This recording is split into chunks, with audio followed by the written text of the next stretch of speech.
Hello, everyone, and welcome to our special little series here. We are going to be breaking down each individual acting category because we're in a temporary little slow period here in award season. We're post Golden Globes and Critics' Choice Awards nominations before all the craziness begins with the Golden Globe winners, SAG nominations, BAFTA nominations, BAFTA long lists, which are tomorrow as the day of recording. So if anything happens post January 2nd, that might drastically change our predictions here. Just know we were not aware.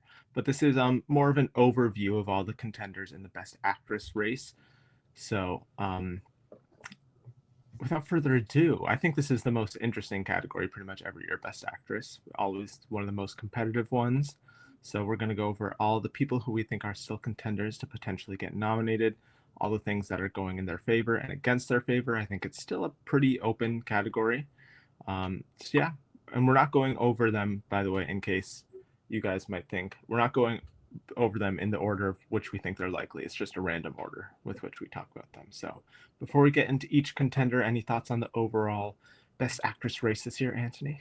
Yeah, I think it's, of course, really interesting. You have a mix of films that will not only be Best Picture nominated, but Best Picture frontrunners against films that this could likely be their only nomination. And so I think when everybody has a different frontrunner, as I think is the case in this category, it's really exciting. And so, yeah, I think we should just jump into it. Let's start. Oh, also, we'll give our predicted five at the end once we go over each individual person. But let's start off with who I think is been considered the front runner for most of the season. Let's start off with Mikey Madison in Anora. She the pretty much the front runner since it premiered at Cannes. She plays Anora, a young sex worker in Brooklyn who gets her chance at a Cinderella story when she meets and quickly marries the son of a rich Russian oligarch. It's a great performance. I think it's both one we both love the performance. One of our favorites of the year. She is the film. She is Anora. She's the lead. It's showy. She's yelling a lot. She has an accent. The movie ends, I think, on her strongest performance moment. So I think people will be leaving the theater remembering her strongest performance moment. She's going to be the actress that is in the strongest film this year, which, as we've seen, when this category isn't just a straight sweep like a Zellweger, when it's a close race, it usually ends up going to whoever is in the strongest film, like Emma Stone last year, Frances McDormand for Nomadland, Olivia Colman for The Favorite, all of that. And this category is willing to award ingenues and young actresses, where it is not usually willing to do that for young actors. I think the big thing going against her is that it's her breakout role. Unlike other recent awarded ingenues like Stone or Lawrence, they were previously nominated before, and even Brie Larson, who won many critic awards for Short Term 12 and had 48 credits before Room, whereas Mikey only had 13 credits before Anora. So those are my pros and cons going against her. How about you, Anthony?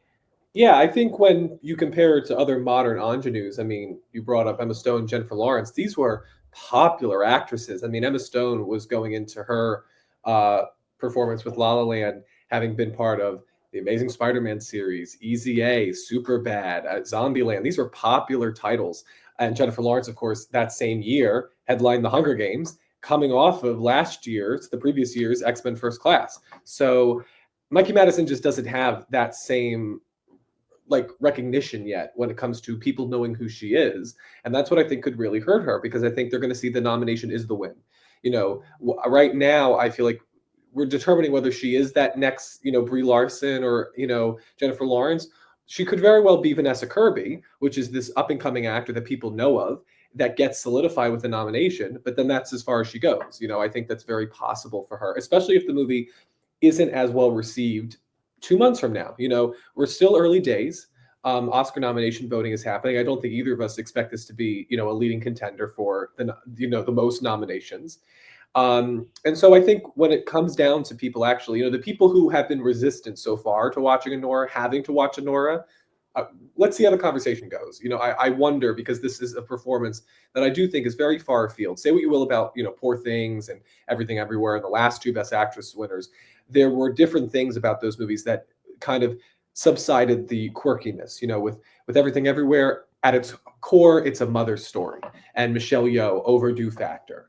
And with Emma Stone, it's a comedic performance, but I think the quirkiness is very well understood as a coming of age Frankenstein story. What Anora is very independent, very, scruffy as far as like it's not packaged in a clean way. And I wonder whether the majority of Academy voters who have clearly passed over Sean Baker's previous work are going to come do a complete 180 and anoint this next rising star. It's the type of thing that, if we're going off of personal preference, I would be very happy to see. I think Mikey Madison definitely gives one of the best performances of the year, and she would probably be, in contention for me if I was voting.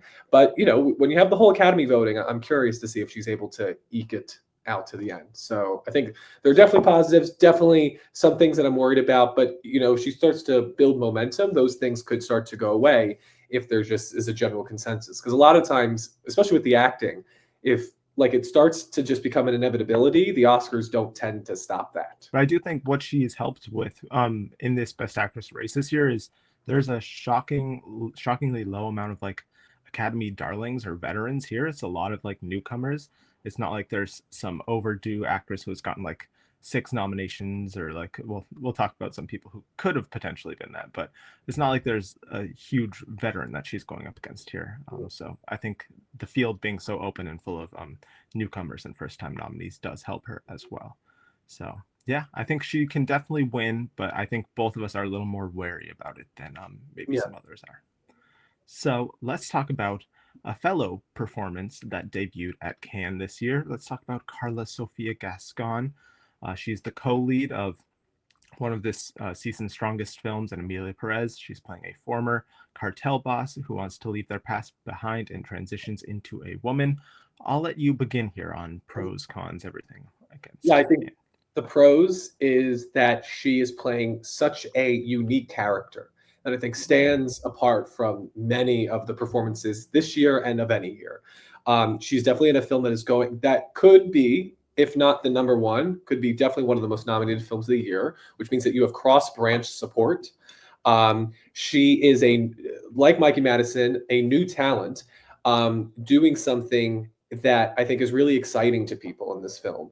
And because of the genre, melding of it, it's a musical. It has action. At moments it's very funny. At other moments it's deeply serious. The transformation. It has a lot of the things that we like to check off when looking for Oscar-winning performances. The cons, I do think that the screen time is an issue. Zoe Saldana does have more screen time than her, and she's in supporting. So, that's something that I think Viola Davis and Ma Rainey's Black Bottom ran into. Now, that film also wasn't nominated for Best Picture. That's a very big component of what led to her not being able to win for that performance. But I do think screen time, the presence of your character matters a great deal. Say what you will about Olivia Colman in The Favorite, and it was really Emma Stone's movie, or it was really Rachel Weisz's movie. I think there was no denying that Olivia Colman was who the movie was all about, and there was they were always jockeying for her. Where there's, I think, large portions of Emilia Perez that the character is somewhat of an afterthought. I don't know. Like, I think it's less focused on her the entire way. So I think that's an issue. I also do worry. I think it's a small group, but I do think there might be some that are being anti-transgender. I think that's a component to her race. Mm-hmm. Yeah, for sure. That could definitely be something that is both, I think, a pro and a con. I think there are some people who could, especially after the election and what may be coming, who could see her being transgender as like a progressive statement in voting for her. And then, of course, it's a huge voting body, so there will be people who that probably is a negative against. But like you said, yes. Go ahead. Well, I think you look at the last 2 years. Many people. I felt like people thought Michelle Yeoh, like, we're going to give her the win, and it was going to be this powerful statement. I think that she won because she was an overdue actor, and whatever race she was, I don't think necessarily pushed her over the finish line in any regard. Because you look at last year, and I think a lot of people were like, oh, Lily Gladstone, it's this momentous win, and it didn't happen. So I think that's the strength of the film. Yeah, in both of those cases. A lot less to cases. do with winning. I think it has a lot more. It could eke away your support rather than support you. I feel like in this modern age, it's the vibe I get. Yeah. So. I really do think with a lot of these winners, it does come down to, like, Michelle Yeoh was in a Best Picture winner, and Emma Stone was in the number 2. I think if Oppenheimer wasn't released that year, would have been the Best Picture winner of that year. So I think the strength of the film is a huge thing. And Emilia Perez I think it is going to be the most nominated film of the nomination morning. I think it's going to be a top contender to potentially win. It's a transformative performance. She is Emilia Perez in a way, like the film. But I agree with you. It is even more so than like The Favorite, where I think you could argue that's like a three-hander all the way with like similar screen time. I do think in a way that so Zoe Saldana is above Carlos Sofia Gascon in I terms don't of think being the there's lead. a huge portion of the film where like Zoe Saldana is off doing the research or whatever that like I don't know like I also think that it might be part of it because the character of Amelia Perez doesn't come in until about 30 minutes of the movie. There's just a lot of question marks as reason as there should be because this is such a unique film and we're dealing with who would become the first openly transgender person to be nominated for an Academy Award. So there's a lot with this performance that we're going to test the waters this season. Yeah, and I do think if someone is like a lover of Amelia Perez, like a big fan of it, I do think she's like probably not the first thing that they would award to vote. I think you get Saldana, probably the songs, something maybe another thing before her. And I mean, if they love the film, they might just go down the ballot. But I think lots of people like to spread the love, and I think if they go somewhere for Amelia Perez, it will be elsewhere before her. Let's move on to my favorite performance of the year so far. We're praying that she gets nominated. Marianne Jean Baptiste in Hard Truths. She plays Pansy, an angry, depressed, and lonely woman who lashes out at her family members and strangers alike with constant criticism. Let's start with the pros. Let's be positive here. She's I think, the critics' darling of this season thus far. Even though I think Mikey Madison has one more Best Actress critics wins thus far, I do think the fact that she is competitive with Mikey Madison in like the critic favorite, like front runner of the season, is saying something. She's won the most of the trifecta. I think she won two of the three. I think when we talk about this race, I think there's three or four people here who I think are pretty safe. And then that last spot will come down to passion pick, who will have the number one passion votes. And I do think her performance is something that will inspire that for people who see the film. I think she will definitely get the BAFTA nom. And she's been a previous nominee for a Mike Lee film. So that's going in her favor, but there's definitely some stuff going against her favor. I do think the people who see the film, unfortunately, I think some of them will see her as an annoying, unlikable character, which could make them not want to vote for her, even though I think she's a very complex character. Even talking to some people who have seen the film are just like, I couldn't get into it because she just annoyed me so much and I didn't like her. And then we've seen that especially with women and actresses, playing an unlikable character can hurt you a lot more than unfortunately it does for actors, where they tend to sometimes award those types of performances. It's a smaller film, so it might be a visibility issue. It's Bleecker Street, which we has struggled in the past, and she missed the Golden Globe, which was kind of a crazy thing to do because there was 12 spots there and she ended up missing. But I don't think the Golden Globe is a huge thing to miss. She ended up getting the Critics' Choice nom. I think she'll get the BAFTA nom. If she misses BAFTA, then I think there's no way she gets the Oscar. But yeah, I'm rooting for her. My favorite of the year. I'm not sure if you've seen this performance yet, Anthony, but what are your thoughts? Yeah, I think that what you describe as far as the visibility of the film is the thing that's working most against her. I just think there needs to be more eyeballs on this performance. That's why the Golden Globe omission mattered so much, because it would have been this great, flashy beginning of the season sort of chance to get more people to pay attention to the movie and to the performance, and it won't have that now. We'll see if Critics' Choice can give her a little bit of screen time. But yeah, I struggle to see where she fits and who she takes out of my five currently. I do not have her in my top five. It would really have to be a very impassioned vote, not too dissimilar to what we saw with Andrea Riseborough. I feel at this point, it's got to be a lot of word of mouth because I just don't think Bleecker Street has the apparatus to support her in the way to knock out some of the people that we're going to be talking about. So I mean, yeah, and then we talk about it, that when you play a character, especially a woman playing a character who is, quite aggressive, mean, I think it is more difficult for them to get in than if a man was playing that role. So all of that, I think I agree with you and your assessment. I think it's going to be a tough road. I think you're more optimistic because you love the performance. Yeah. And I'm sitting here being like, there's no combination of ways right now for me to see how she's able to take over whoever's in my five spot. We'll see. You're definitely my reality check on this in some ways. But yeah, I think I'm hoping those number one passion votes will come through, but we'll see. Someone who might garner some number one passion votes, if you pay attention to any comment section on any post about Best Actress, I think you'll see lots of people talking about Miss Fernanda Torres for I'm Still Here. lots of love for her. She plays Eunice Paiva, who tries to maintain her family's stability as she investigates her husband's disappearance. So this is the first one we're talking about where I have not seen the performance. This might be an issue for the film, similar with Hard Truths. It doesn't have the greatest visibility. I think it's going to be able to be more seen, I think, post Oscar nominations in a few weeks. So I can't really speak to the performance itself. She's gotten great reviews from everything I've seen. People saying she's incredible in it. The film itself is getting great reviews, and it's one of the biggest international film contenders this year. As we talked about in our Golden Globe predictions, she very well could win the Golden Globe, which I think would definitely skyrocket her up here.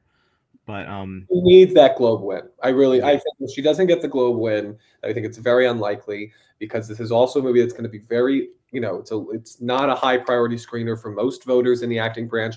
Also, what the acting branch doesn't tend to like to nominate international performances. They didn't, no, they'll do it if it's nominated for Best Picture.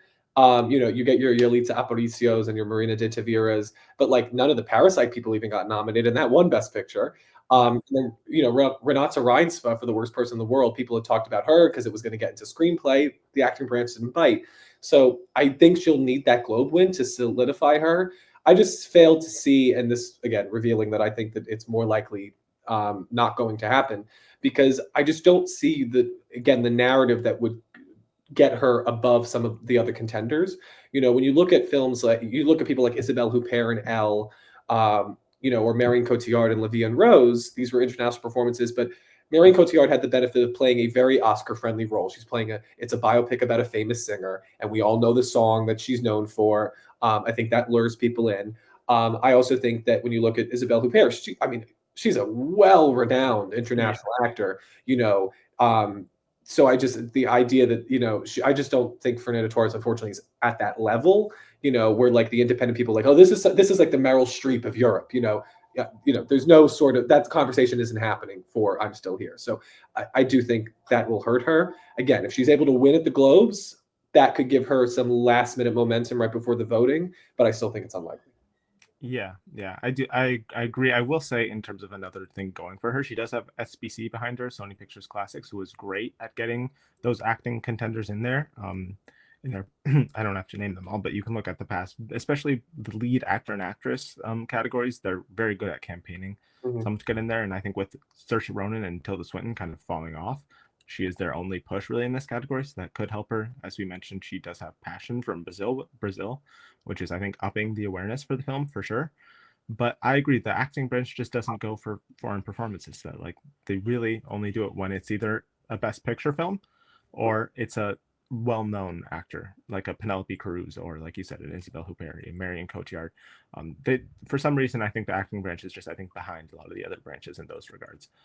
So yeah, I unfortunately a spoiler alert for me too. I think it's an uphill battle for her, but who knows? Maybe that Golden Globe win um, could boost her. But I do think there is a stronger in the same category. There's a stronger foreign language performance contending here, and I think there might be some stronger, more prestige choices here as well. So we will see. Now moving on to a tricky one here for me. Let's talk about Angelina Jolie in Maria. So, Angelina Jolie plays famed opera singer Maria Callas during her final days of her life in 1970s Paris as she confronts her work, identity, and life. Was considered, I think, a top tier frontrunner lock for a nomination earlier on in the year. So, going in her favor, it's a very, out of all of these performances we're going to talk about, I think it's probably the most traditional role that the Academy goes for, the very traditional, showy biopic performance. It's emotional, it's transformative. She could potentially have a comeback narrative, kind of similar to like Renee Zellweger had in 2019. And Netflix is very good at getting acting nominations. They're not good at getting the wins, but they're great at getting the nominations. But unfortunately, the movie just has absolutely no buzz right now. Like it released on Netflix earlier, or last month, and no talk about it really at all. It has the worst reviews of of the Pablo Larraín trilogy. It has the least discussion of all the films in the trilogy. Natalie Portman was pretty safely in for Jackie, but Kristen Stewart struggled to get in for Spencer, which I think had better reviews and just more people talk. There was a lot of talk around Spencer. I mean, she was like a critics frontrunner that year. She was getting all the critics nominations and wins. So I'm struggling. I think the fact that she's Angelina Jolie giving a showy performance in a Netflix film helps her. But then again, I just look at the fact that there's no one really talking about it that has me doubting her. And Netflix Well, has another priority in actors as I well would with Bella caution Scott. you that Kristen Stewart had film Twitter in the palm of her hand. Hmm. I don't think, and I think it's understandable why we would compare the performance of Maria and Angelina Jolie to Spencer and Kristen Stewart. I don't think those two movies are going after the same audience. I really Yeah. don't. I think Angelina Jolie, Maria Callas is playing to an older demographic, a demographic that doesn't need to make their opinions obvious and well known. Hmm. And I honestly think that yes, there's not a lot of conversation with her because I don't think anybody's expecting her to win. But I feel like she is. They're like, oh yeah, Angelina Jolie, check. Like I imagine she's just an expected nomination, and that's why there isn't a lot of conversation. I do think what hurts her is the Netflix component, which the other two films in the Lorraine trilogy didn't have to contend with. Hmm. Netflix has zapped some level of conversation away, but it also means that people are watching the movie. And I think enough actors are going to be impressed with her. The fact that, there at some points she was singing 1% and Maria was singing 99, but at some point she's singing 50%. Yeah. And it's there is a physical transformation to it in some regards. It's a very emotionally vulnerable performance. I think it's been a while since Angelina Jolie as an actor has been in this sort of role. I think people want to celebrate her in that way. And I think when you look at this list, not only are you dealing with a lot of first-time nominees or a lot of fresher faces, but you're dealing with a very Hmm. young, very. I just think that there's going to be something. The same reason that we put Isabella Rossellini in supporting, that the older generation can really claim. And when you have people like Mikey Madison and Carlos Sofia Gasson and Cynthia Erivo, Angelina Jolie, I do think belongs in the other camp, and she balances the acting branch out. So I do think that when you put it all together, you have real life person, you have the makeup and the costume transformation, the singing, and that it's this big movie star doing this very intimate performance that we haven't seen from her in a while. I do think I am still cautiously optimistic about her getting in. I just think it's the difference between where I think everybody else in my top five, I can make an argument that they could win. I will not make that argument about Angelina Jolie, but it doesn't mean that I don't think she'll get in. I honestly have her probably in the middle of the pack, even though there are contenders below her that probably have a better chance of winning. It's Yeah. predicting the nomination that is, I think gives her that support for me. So I feel pretty good about her. Yeah. Yeah. I agree. It does definitely appeal to, I think, the older Academy members, which I don't think contribute to much of the buzz that we pay attention to. So it'll be interesting. I think she's on the edge for me, but who knows? We'll see when we get to our final predictions. But let's move on to another singing performance here. Let's talk about Cynthia Erivo in Wicked. As you probably all know, she plays Elphaba, the future Wicked Witch of the West, in her youth as she navigates attending a new school where she is misunderstood and judged for her skin. It would be rude for me to not let you begin on this, Anthony. Cynthia Erivo and Wicked. Your thoughts, pros, cons, all that stuff. Well, she's definitely in. I feel as confident with her as I do with Mikey Madison, and they're probably the only two that I feel 100% confident that they're going to get in.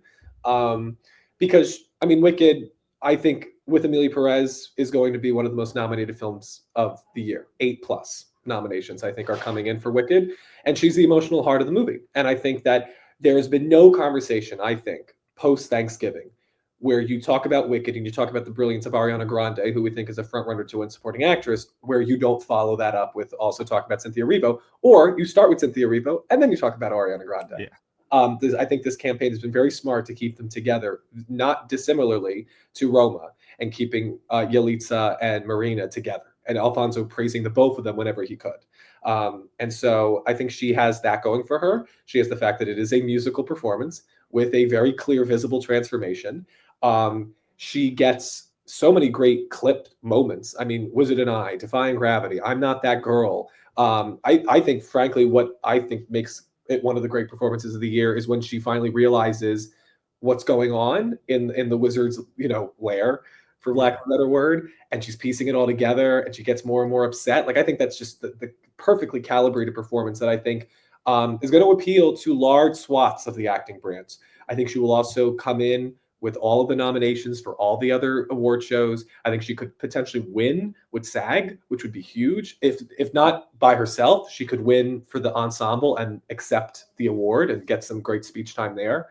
So I think there's a lot going for her. And I also think, as I've always said, she's going to be coming into this race potentially as a one of the more honored actresses who has not yet won an Oscar. She's going to come in with an Emmy, a Grammy, and a Tony wins. She is going to be a previous nominee for Harriet and also for Best Original Song. She is somebody who I think people really respect. And because of that, because of the popularity of the movie, the vulnerability, the strength, just defying gravity in its totality, I do think she stands a very strong chance in this race. So I would be shocked if she didn't get nominated. Okay, I don't think I'm nearly as confident as you are in her. I do think there's a lot. Surprise, surprise. That's been the whole talk with us about Wicked the entire season thus far. But her pros, she isn't a Best Picture film, of course. She's a previously rewarded role on Broadway that has gotten lots of accolades before. Won the Tony. Won the Tony, exactly. Yeah. Like you said, it's a very emotional, I think, sympathetic and relatable role. I think pretty much anyone who watches the film will connect to her, and I think that as actors are emotional people, I think that connection is a very important thing. And I think when you look at all these other contenders here, I think she would be the only previous Academy Award nominee who is in a Best Picture film. I don't think anyone else here fits that, and that happens most years. So I think that also helps her as well. But I do think that there's some stuff going against her. I do think there's not, just looking at previous nominees here, blockbuster performances are not really taken super seriously in the lead acting categories. So I do think they go for more prestigious stuff. So I do think that more mainstream, like, blockbuster thing may go against her.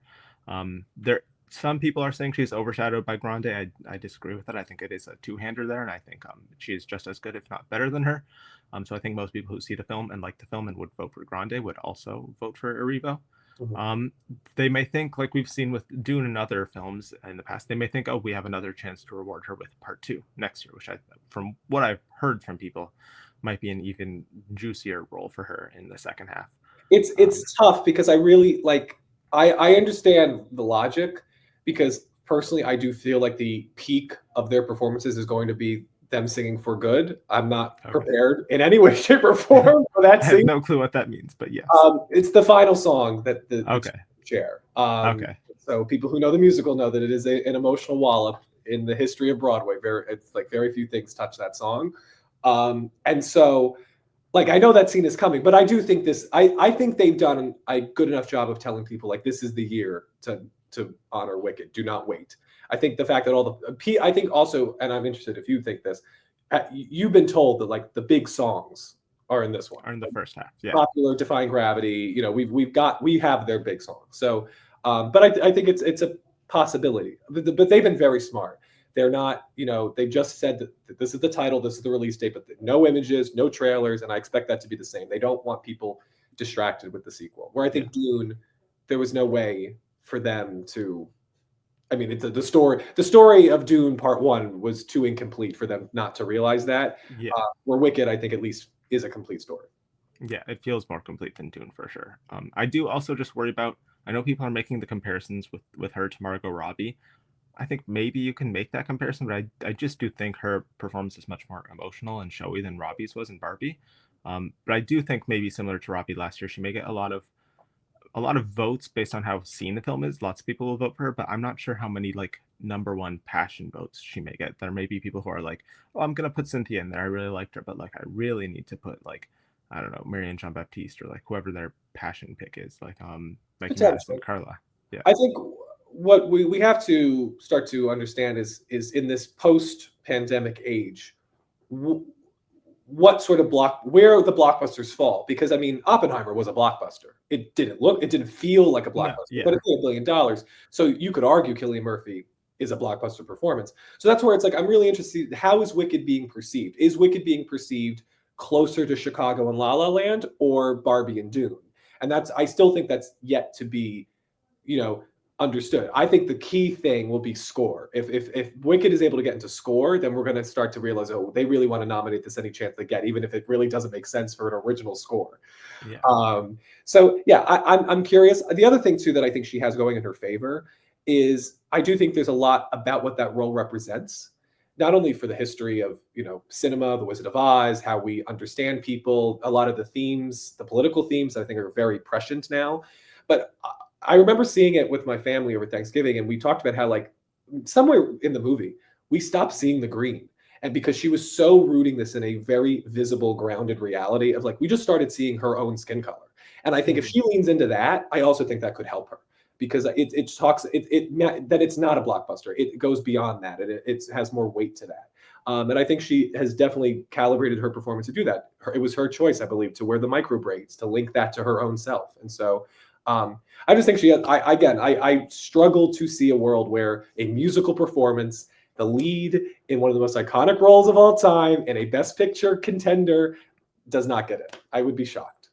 Yes, I think I just struggle because there is no precedence for really this kind of performance getting in there, but she could break that precedence. But It is a honestly, super strong I film. feel that's why I said about Angelina Jolie. Except for her, there is no precedent for any of these sort of performances getting in there.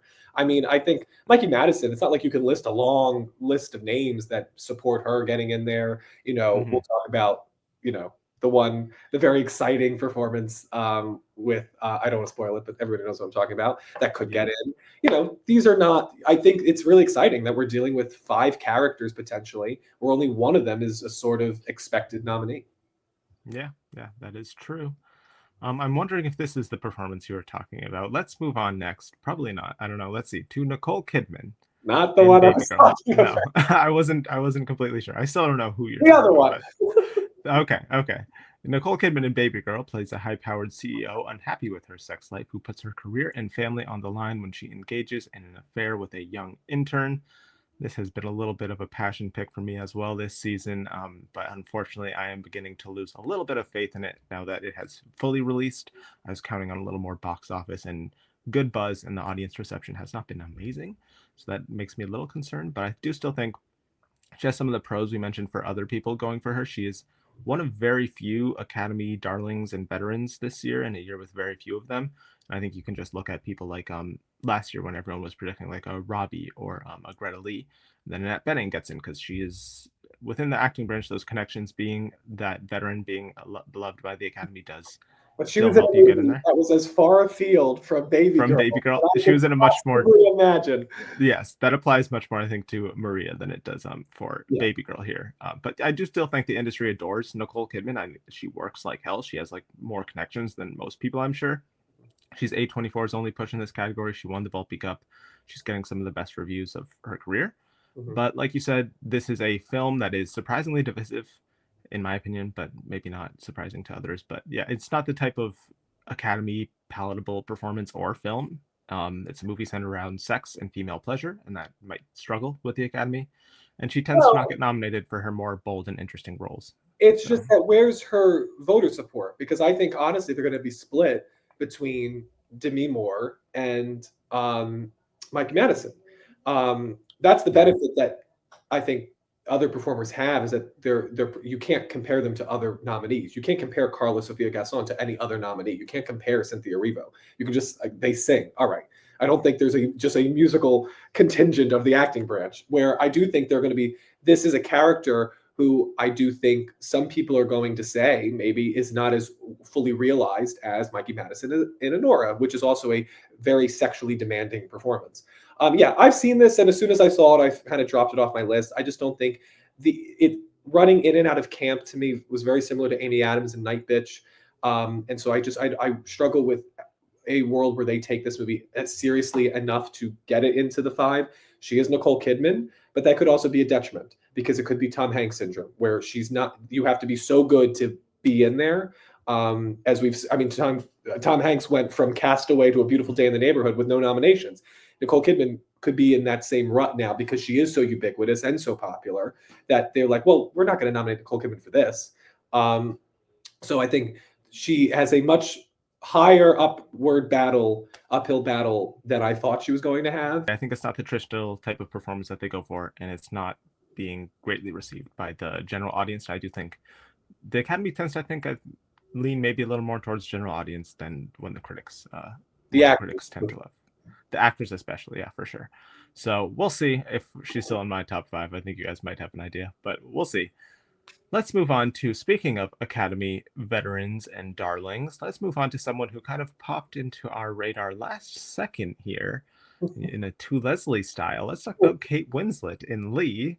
She is playing an American war correspondent and photographer who is responsible for some of the most indelible images of World War II. I think going in her favor, this is a very traditional Academy performance and role. She is emotional throughout the film. Like I said, another Academy darling where there's not many this year. She's campaigning hard, as we've seen. She's got Leo, she's got Frances Fisher, which is always important to have in your corner every year. She's got The Rock in her corner, so that helps. And I don't think she's doing a To Leslie campaign. I think we were scared of that at first, but it's clearly not panning out.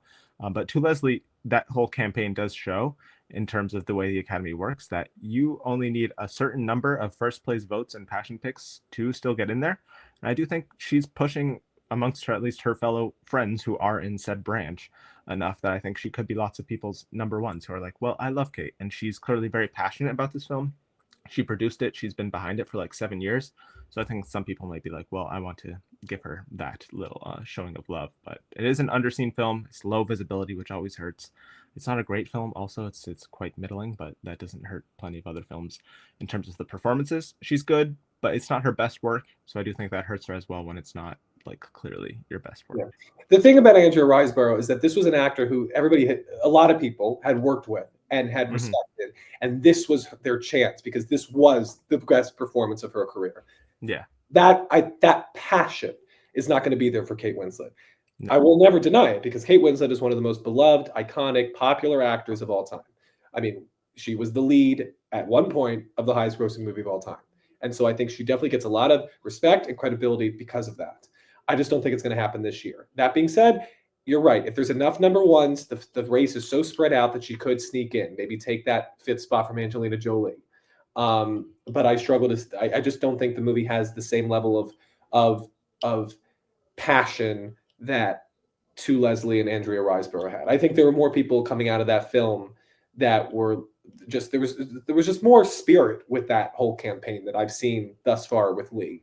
I also think let's not deny the fact that I think some people might be reticent from wanting to do that again, who did it the first time. So it's another thing to consider. So yeah, I think in the end the Golden Globes, it makes sense. They love her. They've always loved her. Remember when she won 2 Golden Globes in one night. I don't see this going that far beyond the Golden Globes. No, I mean, if she ends up getting like a SAG or something, then definitely maybe be a little more concerned. Not concerned, but keep an eye on her. But right now, I do think she's pretty much hit her peak in terms of the precursors she's going to get. So moving on to a fellow Golden Globe nominee here, who probably we can be quick on, who probably doesn't have great chances.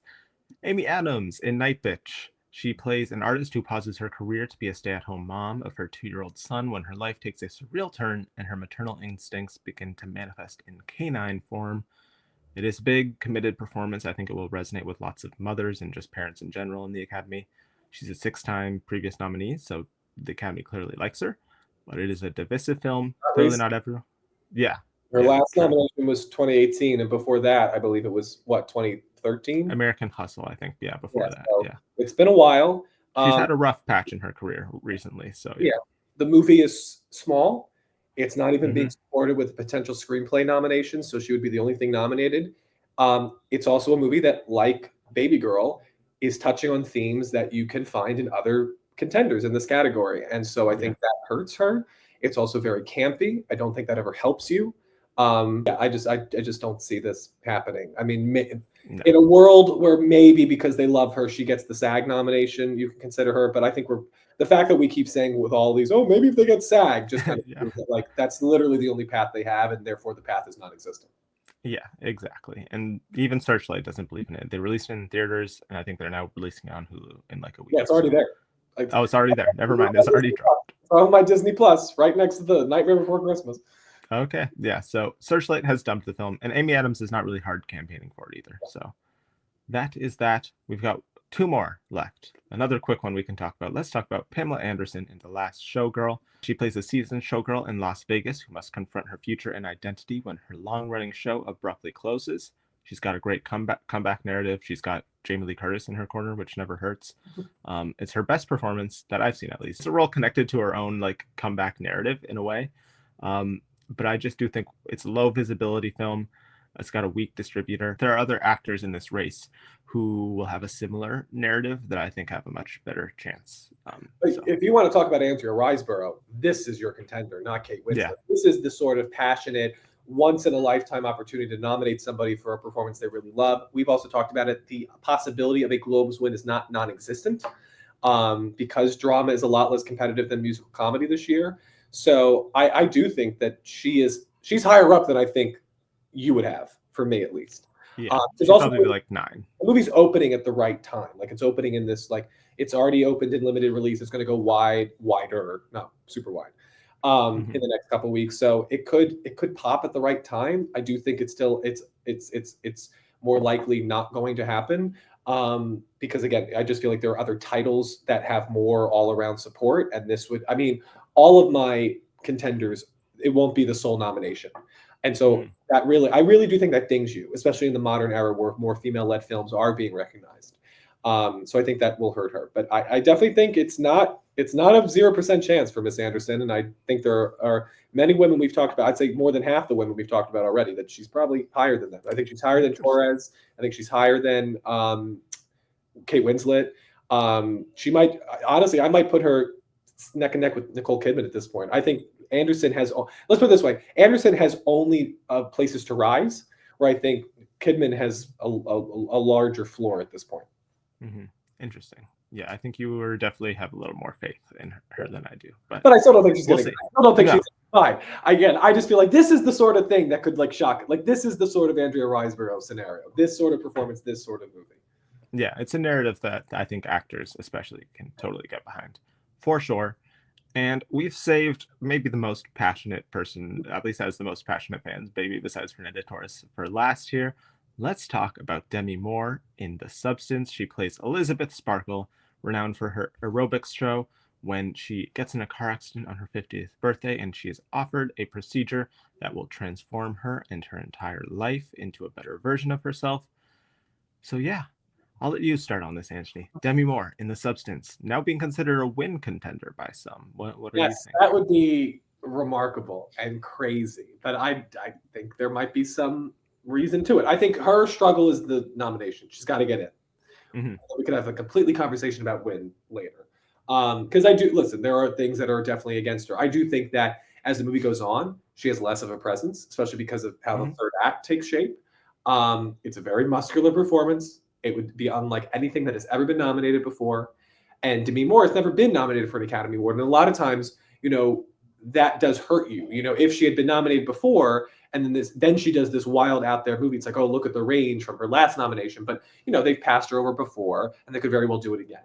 And also right now we're in this, waiting period of like, how do people feel about The Substance in the industry? Do they love it? Is it a poor things, where they're going to go for, makeup or something or whatever, I'm not sure even if it made the short list. I know the short list, it surprised me that it missed out on a couple things. Yeah, But, it could be above the line, screenplay, director, picture, actress, even supporting actors now people are talking about, so we have to wait and see. But it is such a compelling narrative. Again, this is like Cynthia Erivo, what she represents, that bathroom scene. I'm sure everybody, especially women, can relate to that. And so I think there's a lot going in her favor. She is the most unique performance out there. It is such an exciting performance. And, we were talking about Andrea Riseborough and why I feel like, the thing that got her that nomination was people felt like this is the moment. And I feel like many people are saying this is the moment. This is Demi Moore's career defining role. They feel confident that this is what she'll be remembered for. I think I agree with you. The narrative here is just, she's got the best narrative out of anyone we've mentioned here, in my opinion. I do think when you look at these comeback narratives, especially, it's not really a card you can play twice. It's not like you can really get this close to a comeback Oscar nomination. And then, at least on the history and who has done it before, it's not like then you come back again for another comeback narrative in the same way. So I do think this is her best shot at being nominated and potentially winning. Who knows?